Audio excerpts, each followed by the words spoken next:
Chers auditeurs, bonsoir, bienvenue à une nouvelle émission Le Micro du Soir. Aujourd'hui, une nouvelle fois, nous allons nous tourner du côté de la République de Moldavie. Je ne sais pas si vous vous rappelez, mais il y a 2 semaines, nous avons interviewé Karolina Dodou-Savka, la doyenne de la faculté de lettres de l'Université libre internationale de Moldavie. Ce soir, nous allons discuter avec Aneta Gonța, journaliste, chercheuse dans le domaine des médias, formatrice dans l'éducation aux médias et vice-présidente de la section moldave de l'Union internationale de la presse francophone. Aneta Gonța, bonsoir. Bonsoir à vos auditrices, à vos auditeurs et merci pour l'invitation. C'est avec grand plaisir, c'est toujours, comme je le disais il y a 2 semaines, c'est toujours, je suis ravi d'inviter quelqu'un de la République de Moldavie. J'espère que c'est quelque chose que nous allons continuer à faire dans les mois à venir. Alors, je vais tout de suite rentrer dans le vif du sujet, si vous voulez bien. Je lis sur le site de Reporters sans frontières, une organisation que vous connaissez bien, concernant la République de Moldavie. Donc, je cite, « Les journalistes sont régulièrement intimidés et harcelés par les responsables politiques et les autorités ». Quelle est votre analyse par rapport à ce commentaire qui est évidemment partiel? Ouais, bon, écoutez, moi je crois que c'est un peu exagéré de dire que les journalistes en Moldavie, tous les journalistes en Moldavie sont d'une manière régulière harcelés, menacés, intimidés et ainsi de suite. Bien sûr que ça existe, mais c'est une généralisation un peu dangereuse à mon avis, qui est une forme de manipulation.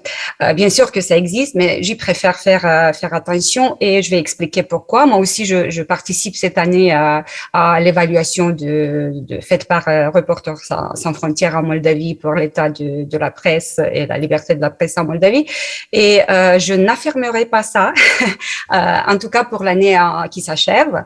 Oui, ça existe. On a des cas particuliers, on a des conflits, des malentendus, mais je dirais pas que c'est un phénomène vraiment régulier et constant et plus dangereux que dans d'autres pays, y compris de la région.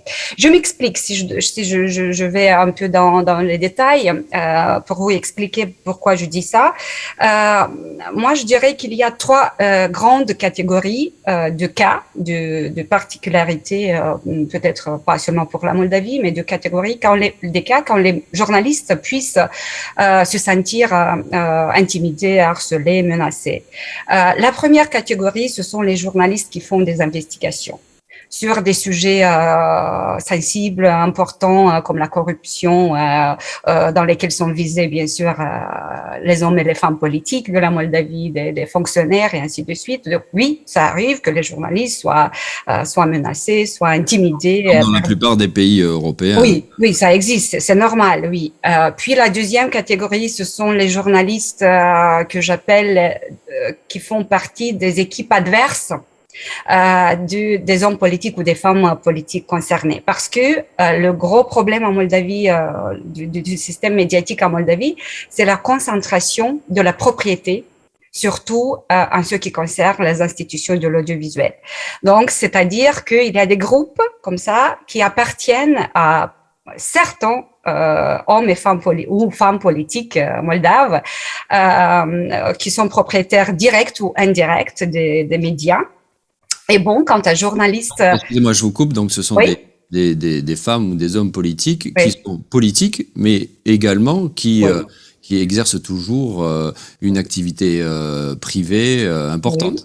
Oui, avant, on a eu jusqu'à 2019, on a eu même un président du parti qui était propriétaire, bénéficiaire direct d'un groupe médiatique.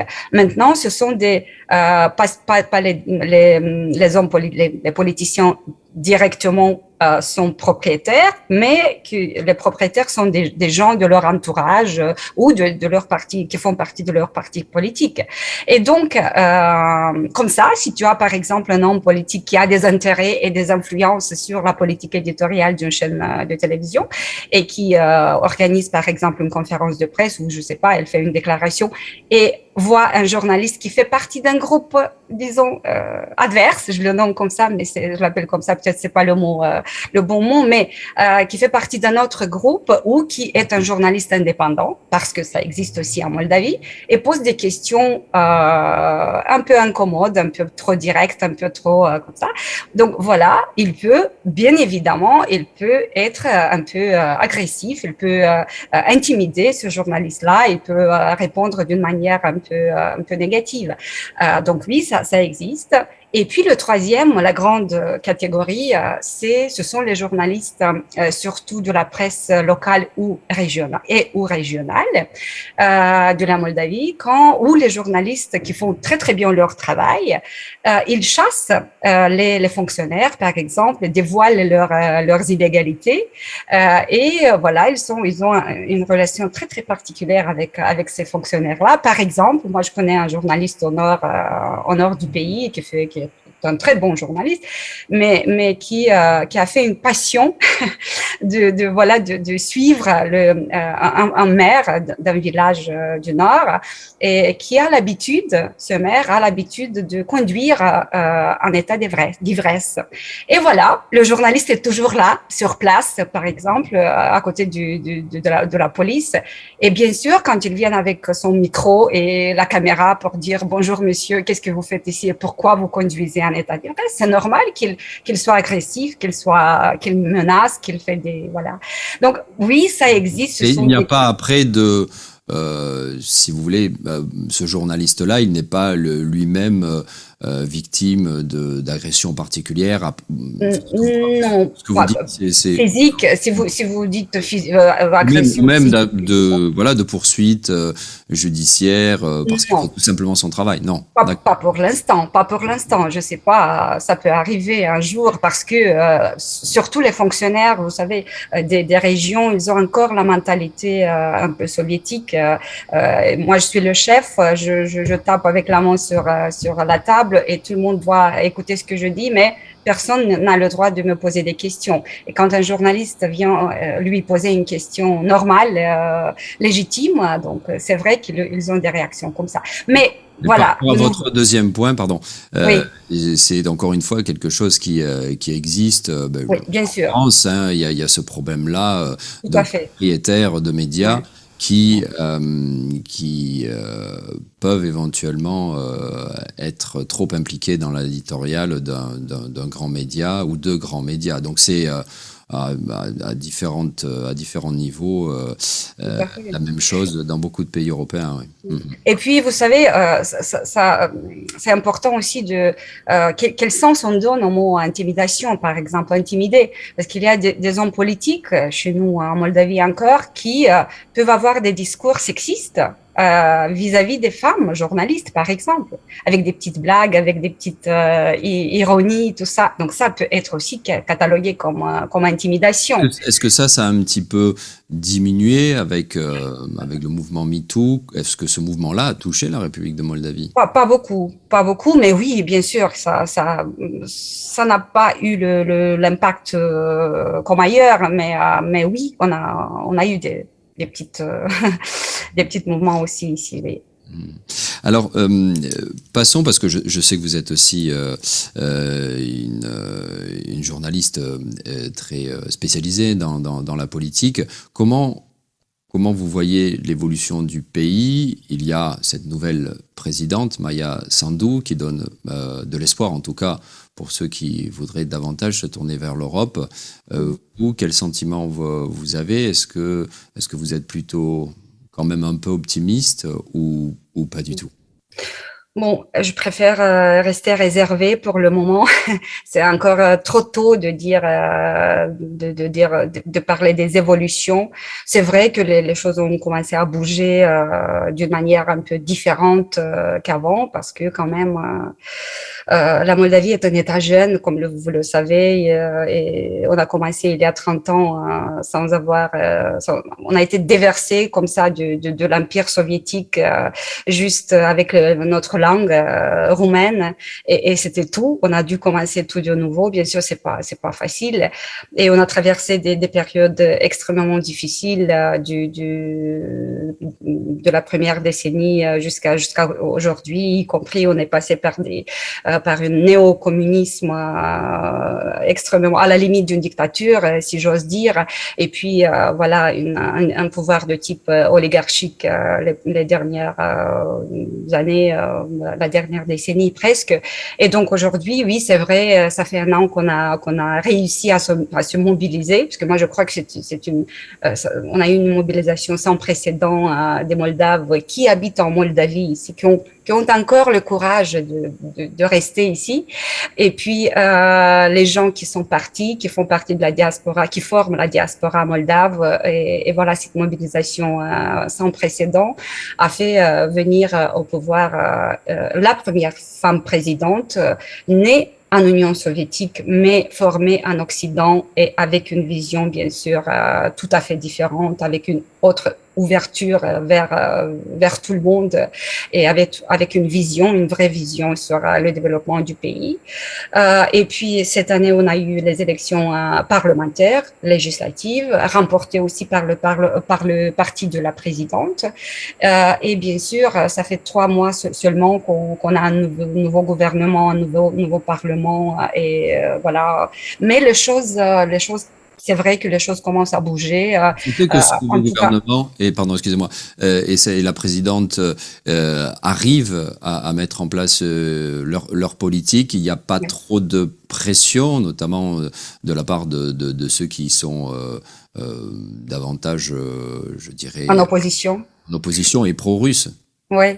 Bon, pour l'instant, quand même, le parti Action et Solidarité, le parti de la présidente, il forme la majorité, c'est-à-dire ils peuvent faire presque tout, sauf changer la Constitution. Pour ça, ils ont besoin évidemment de quelques votes de l'opposition. Oui, l'opposition fait son travail comme toujours, et ils critiquent, ils disent ce qu'ils pensent sur les réformes, voilà les choses les activités de la présidente et du Parlement. Mais pour l'instant, la majorité parlementaire, elle peut faire ce qu'elle veut. Dans le sens des changements, des nominations, des changements des structures, des institutions importantes, clés du pays. Donc pour l'instant, oui, ça bouge. Pas donc il y a bien sûr, moi je suis pas d'accord avec tout ce qu'ils font, disons, et parfois c'est à la limite, leurs actions sont à la limite de la loi et de l'état des droits de droit même, mais quand même pour l'instant c'est la seule façon dans laquelle on peut changer les choses.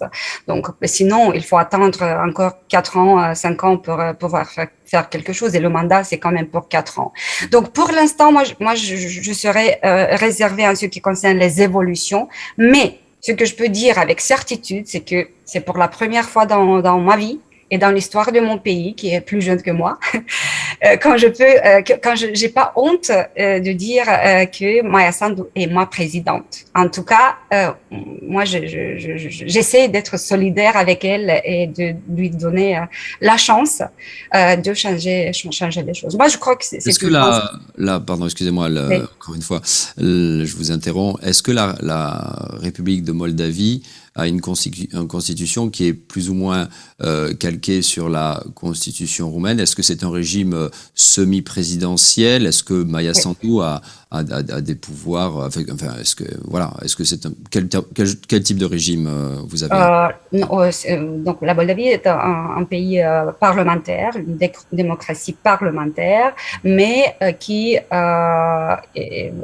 dans laquelle le président est élu à partir de 2016, parce qu'avant pour presque 2 mandats, 3 mandats, c'était le Parlement qui décidait le nom du président. Maintenant, on est revenu aux élections directes du Suffrage président. universel, d'accord. Oui, oui, oui, oui. Donc, on élu le peuple élit son président, mais c'est quand même une démocratie parlementaire, c'est-à-dire c'est le gouvernement qui Et a comme en Roumanie, ouais, le pouvoir. Oui, oui, tout à fait. oui, c'est Oui, semi-présidentiel, d'accord. oui, tout à fait. Oui. Alors, une question qui peut-être la question, en tout cas, notre invité il y a Oui. 2 semaines était d'accord pour le dire, la question de l'identité des Moldaves. Hein, vous êtes, et on le sent à Chisinau même, et je ne sais pas ailleurs, mais que vous êtes tiraillé entre Oui. différentes influences. Ouais. Vous, comment vous, d'abord, vous vous définissez en tant que Moldave et comment vous analysez ce tiraillement entre différentes influences? Écoutez, moi, je vais parler en nom personnel. Je peux pas parler au nom des Moldaves, mais moi, je suis roumaine de Moldavie, et y Vous dites compris. d'abord, pardon, excusez-moi, vous dites d'abord que vous êtes roumaine de Moldave. Vous dites pas que Oui, vous êtes Moldave. mais oui, je suis Ah, moldave, bien sûr, mais ah, Moldave comme. Écoutez, Moldave, une Moldave comme une Moldave de Iași, c'est aussi une Moldave, mais je suis une Moldave, une Roumaine de Chișinău, pas de Iași. d'accord, Donc, d'accord. pour moi, c'est la même chose. C'est pas la même chose, évidemment, mais c'est dans ma tête, c'est presque la même chose. J'ai pas, je fais pas la différence parce que oui, on a un petit accent, on a beaucoup d'influence dans notre langue, y compris de la langue russe. On parle parfois un peu différemment, mais ça Vous veut parlez pas dire. russe? Moi oui, mais moi j'ai enseigné en russe, j'ai été obligée pendant quelques années d'enseigner en russe, donc oui, ça va, mais je Et suis quand pas vous étiez, russophone. pardon, excusez-moi, quand vous Oui, étiez plus jeune, dans votre enfance, au oui. sein de votre famille, vous parliez C'était quelle la langue roumaine. Mon père, il était prof de langue et littérature moldave à l'époque, pendant l'Union soviétique. C'était la langue moldave écrite avec l'alphabet cyrillique. C'est pour ça, donc, les autorités soviétiques ont inventé cette bêtise pour faire la différence entre le peuple moldave de Moldavie soviétique et les Roumains qui habitaient en Roumanie. Voilà. Et donc, oui, mon papa était professeur de langue et littérature moldave à l'époque, même s'il a enseigné l'œuvre de Mihai Eminescu et Crang. Chez nous, Eminescu et Crang, c'était des Moldaves. Voilà.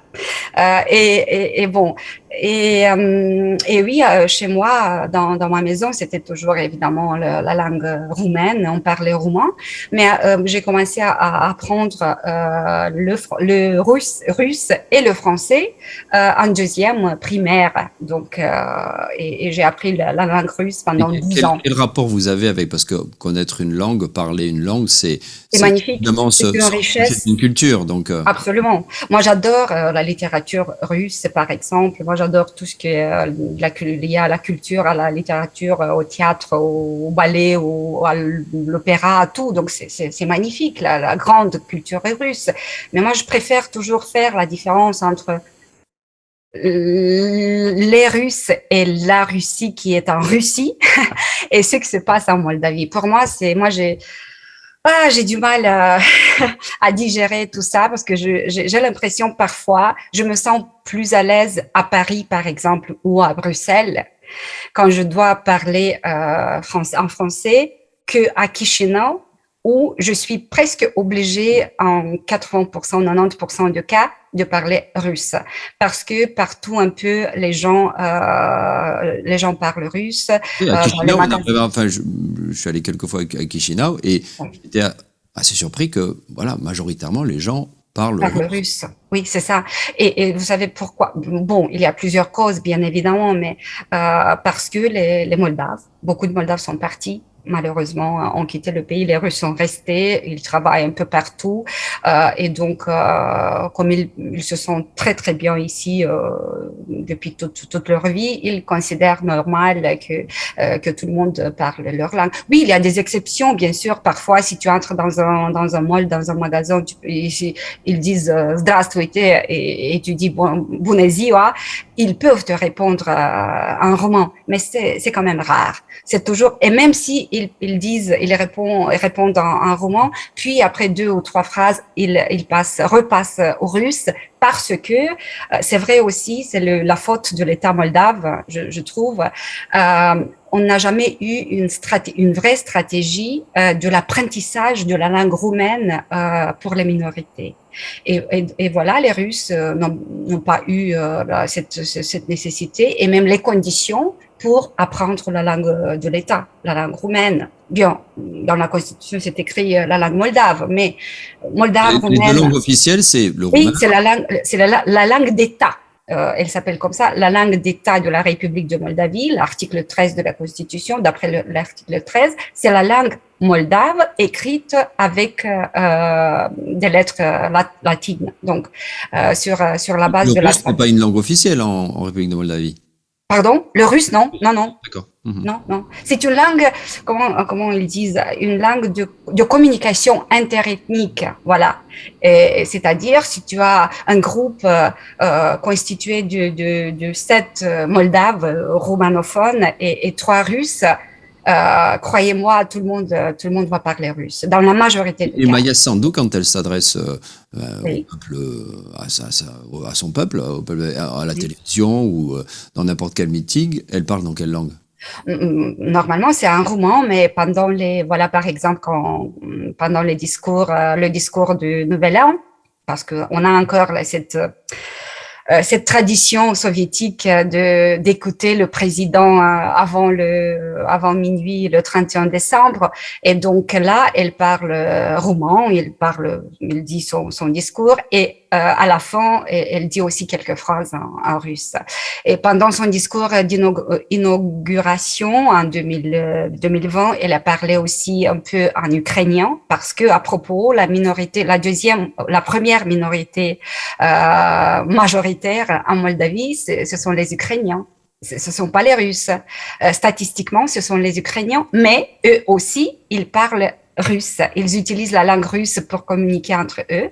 Et puis même les Gagaouzes, vous savez, au sud du pays, on a une autonomie depuis 95. Donc une autonomie Gagaouze, c'est un peuple turcophone mais orthodoxe qui ont leur langue qui s'appelle la langue Gagaouze et tout ça. Mais voilà, eux aussi, si tu vas à Comrat, donc presque tout le monde parle russe. Peut-être dans leur famille, je sais pas, ils utilisent aussi la langue gagaouze. Il y a une différence importante entre l'ukrainien et le russe en termes linguistiques. Oui, ce sont quand même 2 langues différentes, mais ils font partie de la même famille, des langues slaves. Et si tu connais une des langues, donc tu peux comprendre au bout de quelques phrases, tu peux comprendre l'idée de la conversation. Donc c'est pas. Ouais, d'après ce que vous dites, tout ça est assez paradoxal. Ce que je ressens, c'est que, et ce que j'ai ressenti quand j'étais là-bas, notamment à Chisinau, c'est que de façon générale, il y a une certaine, est-ce que vous diriez ça, une certaine fierté d'être proche de parler russe et d'être proche de ce Oui. pays, la Russie. Et de notre côté, les dernières élections générales ont été gagnées par un parti qui est pro-européen. Oui, oui. Et être pro-européen, ça ne veut pas dire que tu détestes la langue russe ou la culture russe ou les Russes en général. Non, c'est pas ça l'idée. Au contraire, c'est peut-être pour la première fois dans notre histoire quand un parti, et surtout, c'est pas peut-être le parti, si j'ose dire, c'était plutôt la présidente qui a remporté aussi les législatives, parce que son parti n'est pas assez fort et assez extraordinaire, disons, mais c'était toujours le brand déjà de Maya Sandu, de la présidente, qui a réussi pour la première fois dans notre histoire d'unifier les gens, les russophones, les roumanophones, les ukrainiens, les gagaous, pas les gagaous, malheureusement, là, il a perdu les élections, mais tout le monde presque autour de l'idée de la Moldavie, de la République de Moldavie, et pas autour de l'idée de unification avec je sais pas qui, pas unification, mais rapprochement de la Russie, rapprochement de l'Union européenne ou d'autres pays, je sais pas, d'autres idées. Donc c'était l'idée surtout de voilà, essayons enfin de construire un État. Parce que quand vous entendez parler de rapprochement avec ou d'unification avec la Roumanie, ça vous paraît quelque chose de complètement irréaliste? Non, mais moi je préfère, moi je suis subjective, moi je peux parler de nouveau au nom personnel, c'est mon rêve d'ailleurs de se réunifier un jour avec la Roumanie, mais pour l'instant je suis moldave, Vous pensez que ce c'est-à-dire sera possible? pardon. Vous pensez qu'à terme ce sera possible? Oui, j'en suis persuadée, mais pas aujourd'hui et pas dans 10 ans, 20 ans, ça En c'est tout cas, sûr. par rapport à ce que vous dites sur cette façon d'être très pluriel en République de Moldavie, d'être à la fois slave, latin Oui, et d'accueillir ces différentes influences, c'est quelque chose que, à mon sens, dont les Roumains pourraient s'inspirer parce oui, que bien sûr. en Roumanie, il y a de façon générale, un sentiment pas très répandu, pro-russe, qui est, on va dire ça, c'est un euphémisme, pas très répandu. Et la Ouais. façon dont vous traitez ces questions, ce serait peut-être un exemple aussi pour la Roumanie. Mais enfin bon. Moi, je Euh, connais des gens des Roumains de Roumanie qui nous considèrent Russes. mhm, Ils disent, ah vous, les Russes. Et c'est pas vrai. On n'est pas Russes. mhm. Oui, on a des influences, y compris négatives, peut-être, je l'avoue, parce on est exposé, y compris à la propagande médiatique énorme. C'est un phénomène très, très complexe. Il faut voir tout ça un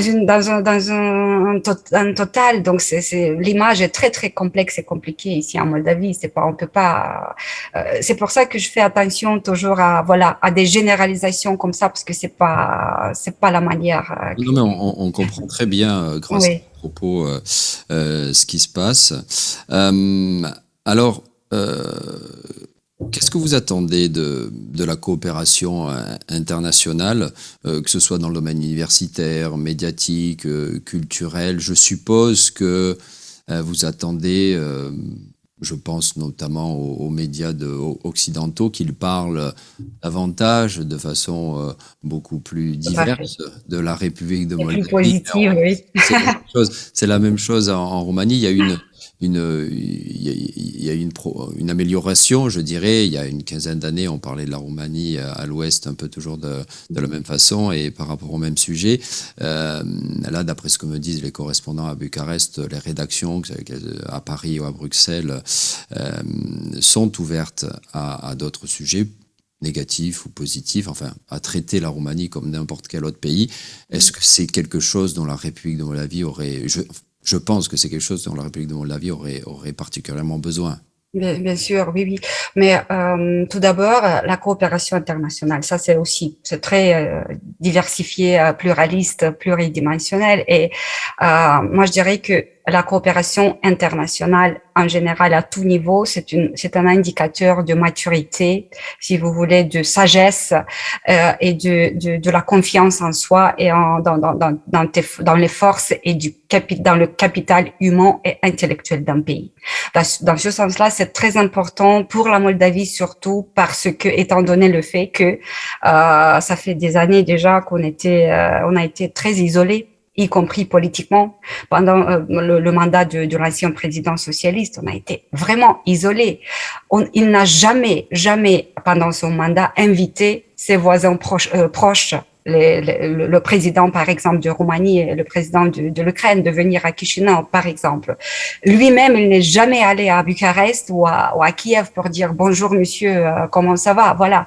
Donc, par contre, il a eu au moins, je sais pas, 15 rencontres avec le président de la Russie. Et dans ce sens-là, bien sûr que c'est extrêmement important que ce que fait Maya Sandu maintenant. Donc, elle est sortie de cette isolation. Elle a commencé à visiter, à inviter les gens chez nous. On sent depuis Bucarest. Voilà. Elle était, ces relations qui sont toujours plus... Oui, 2 ou 3 jours, elle a été à Bucarest, elle a été déjà 2 fois à Paris, à Bruxelles, un peu partout. Et oui, ça c'est important aussi, y compris pour la visibilité dont vous parlez, parce que comme ça, les médias européens de l'Europe, occidentaux en général, ont la possibilité de nous découvrir et nous connaître des côtés positifs aussi, parce qu'on n'est pas seulement, on a des étiquettes comme ça, la Moldavie, le pays le plus pauvre de l'Europe, la Moldavie, le pays où les hommes politiques ont volé $1 milliard du système bancaire, la Moldavie, la Transnistrie, la crise énergétique, c'est un peu tout. Mais la Moldavie, c'est aussi la chaleur, l'hospitalité, l'humanisme, voilà, cette diversité, y compris linguistique, culturelle, l'authenticité des gens. De chaleur humaine, c'est vrai, c'est ce qu'on ressent quand on est. Donc voilà, c'est tout moi, ça. c'est ce qui m'a toujours frappé, ouais. Voilà, tout ça, c'est aussi la Moldavie. Et puis les gens, leur professionnalisme, leur manière de faire les choses, de voir les choses. Moi, je crois que ça c'est notre vraie richesse. Aneta Gonța, oui. Un petit aparté sur la Transnistrie. Comment ça se passe en ce moment? En ce moment, ça se passe bien parce qu'on a Shérif Tiraspol qui est connu. Transnistrie, donc cette enclave qui est en train. Bon, c'est toujours un pays. C'est pas un pays, c'est une région séparatiste, on l'appelle comme ça ici, mais qui a son président, son gouvernement, son parlement, un peu tout, sa monnaie, sa langue. Elle a 3 langues officielles. Bon, ça se passe. Je crois que Maya Sandu, elle n'a jamais encore eu une rencontre officielle avec le président. Qui est à la tête du pays? Comment il s'appelle? Enfin oui, mais est-ce que c'est un homme, comme je me rappelle que il y a quelques années, il y avait le Smirnov, le président Smirnov. Ah non, oui. Il a été élu il y a quelques années, mais qui était maintenant un mec au Kremlin complètement. Et là, aujourd'hui...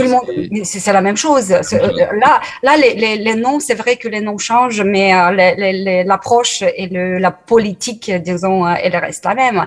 Non, on a eu notre première ministre a eu des conversations avec leur gouvernement pendant la crise énergétique. Vous savez, on traverse toujours encore une crise énergétique importante parce que on dépend malheureusement de la centrale énergétique qui est située sur le territoire de la Transnistrie. Et comme ça, pendant les négociations avec Gazprom, on a eu besoin de communiquer avec eux aussi.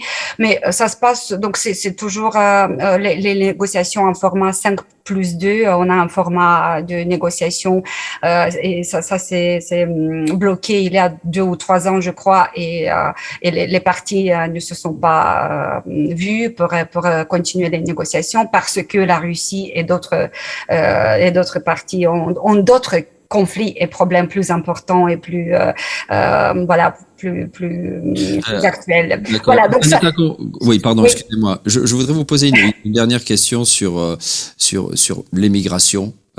L'immigration. Ouais, alors peut-être aussi l'immigration. J'espère que elle existe, mais surtout l'émigration, c'est-à-dire voilà tous ces jeunes Moldaves qui partent du pays. Est-ce que c'est quelque chose? Est-ce que c'est ces dernières années, est-ce que c'est quelque chose qui est en train de s'amplifier, de s'accentuer, ou alors voilà, ça se calme un petit peu? Quel est C'est votre... difficile, c'est très difficile de donner même les statistiques ne sont pas fiables parce que personne sait. Moi, je crois on est le seul pays au monde qui ne sait pas vraiment Vous avez le combien. sentiment, en tout cas, que le nouvel gouvernement et c'est la nouvelle présidente Maya Sandu ont fait que et font que des Moldaves qui pensaient s'exiler, eh bien, ont décidé malgré tout de rester. Oui, ça, je peux dire, oui, en tout cas, il y a des exemples, des gens qui ont donné, disons, une dernière chance à la Moldavie. Et en plus, je sais des gens qui sont revenus, qui ont décidé de revenir, voilà, c'est peut-être aussi à cause de la pandémie, je sais pas, ce sont plusieurs facteurs, raisons qui ont décider tout ça pour eux, je sais pas. Mais il y a des cas, oui, y compris dans les structures, les institutions du gouvernement, de l'institution présidentielle, que les gens, oui, essayent en tout cas. Mais pour les statistiques, je pourrais pas vous dire combien de Moldaves parce qu'on ne sait pas combien on est ici en Moldavie et combien de gens habitent ailleurs, combien de gens forment la diaspora. En tout cas, on peut un peu juger d'après les élections, les dernières élections, quand voilà presque 270 000 Moldaves ont participé aux élections de la diaspora. Mais ça, c'est pas du tout un indicateur parce qu'on a aussi encore beaucoup de Moldaves qui habitent en Russie, par exemple, ou aux États-Unis ou dans d'autres régions et qui n'ont pas participé aux élections peut-être. Donc, c'est très difficile de dire maintenant si c'est... bien sûr que l'émigration est plus forte et plus voilà plus sensible pour nous et plus visible bien sûr. Mais on verra. Je sais pas.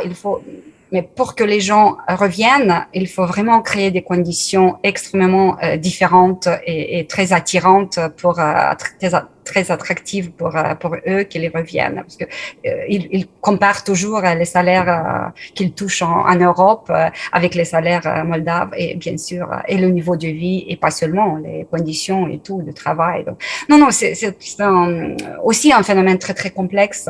Et oui, moi je suis un exemple. Si j'ose dire, oui, moi, j'étais presque décidée de partir et voilà, je suis encore là. J'ai donné une chance, une dernière chance à mon pays, oui, parce que je l'aime. Bien, Anita Gonza, je vous Oui, remercie infiniment pour vos propos et on va inviter nos éditeurs nos auditeurs à découvrir ne serait-ce que Chisinau. Je les pousse à connaître cette très jolie ville où on mange très bien, où le oui, vin est magnifique et vraiment c'est juste à côté. Et je suis toujours assez surpris de voir combien de Roumains, je le ne dis, connaissent pas. ne Ouais. connaissent pas cette ville qui est juste à côté. S'il vous plaît, allez faire un tour du côté de Chisinau, ça vaut la peine. Aneta Gonza, Voilà. merci infiniment Merci à vous. pour avoir été avec nous. Chers auditeurs, je vous dis à la semaine prochaine, même endroit, même heure, 19h15 sur RFI. Cette émission, la vidéo de cette émission, vous pourrez la retrouver dès demain sur la page Facebook de RFI et à partir de la semaine prochaine sur le site rfi.ro. Je vous remercie. Weekend Placoud. À bientôt.